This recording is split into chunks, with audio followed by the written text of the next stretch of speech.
And Daniel said unto the king, Let it be according to thy word. He was not afraid, of course, because he knew the truth. Now the priests of Baal were 70, beside their wives and children.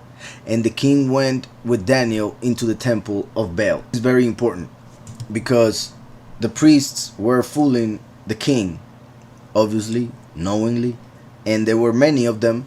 So not only were they many priests, but they also had wives and children which needed to be fed. So the priests, instead of doing something for their lives, they would fool the king in order for the king to give all of this food to the idol, and then they would eat it themselves. So Daniel was pretty much playing with their livelihood of what they would think, just like people who sell idols to fool people, sadly. So now the priests of Baal were 70, beside their wives and children. 70 priests represents all the nations. When Yahweh divided the nations, when he confused the tongues in the time of the Tower of Babel, which was the first Babylon.